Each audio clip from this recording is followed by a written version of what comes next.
Hi everyone, it's Kev here from TDN.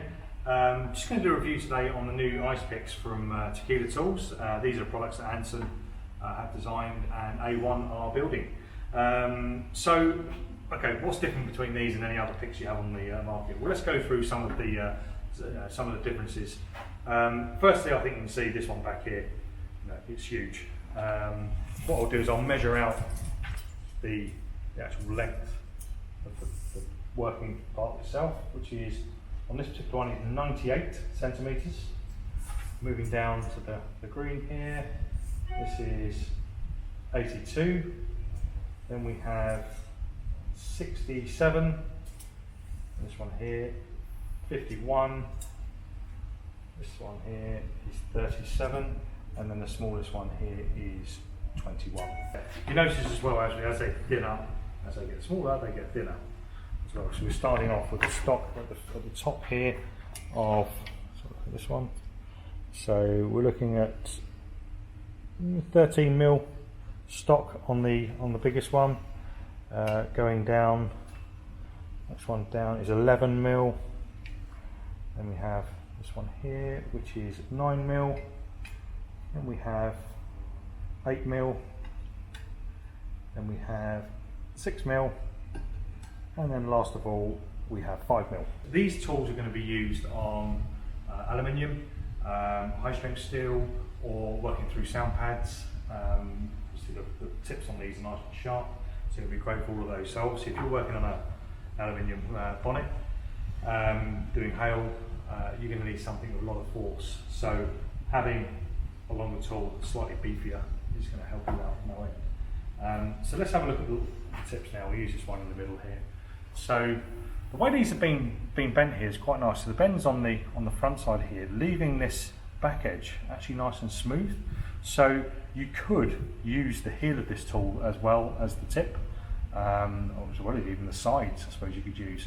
But it's just quite a nice soft curve. So if you're doing hail, obviously we know when we're doing hail, speed is of the essence. So we could actually work this way, bring a lot of the bulk of the dent up, and then flick round just to pick up the last fine bits of detail. The tips are pretty sharp, but not aggressively sharp. They're not to the point where you'd be scared stiff of using them. I have a lot of people say to me, when I pull anything out that's really, really sharp, any of the tooling, a lot of people get just a little bit scared of them, thinking, oh, well, pierce through the panel with that. Yeah, you probably could, but you're not going to, because you're going to control this because it's a sharp tool, and you can very easily go wrong with it if you weren't in control. So don't be scared of using these tips, especially say if you are working on high strength steel, or you are working on aluminium, or working through thick sound pads again as well. If you're working for a wiring grommet of a rear door, this would be my tool choice because of this tip here. So other end of the tool, nice thick grip. Got this flocked style overlay here. So this is a normal, see down the bottom here, it's a normal dipped handle that's then had this flocking laid over the top. The Tequila logo on the end there, which is quite nice. So it gives a comfortable grip. It's not too small. It's not going to, if you do happen to be twisting and pushing with these, they're not going to rip your hands up as working with aluminium would do on a normal metal handle. So let's have a look at the overall grip size of this. So this is about 33mm. So a decent size grip. So that's just over about 1.25 inches for those of you working old money. So yeah, not too big, not too small. Nice comfortable grip. Good sturdy tool. Got this black oxide coating on there as well to save any rust. It's going to help inhibit rust on the tool. Sprung steel, pound for pound, is going to give you a far greater, stronger push than a stainless steel with equivalent diameter.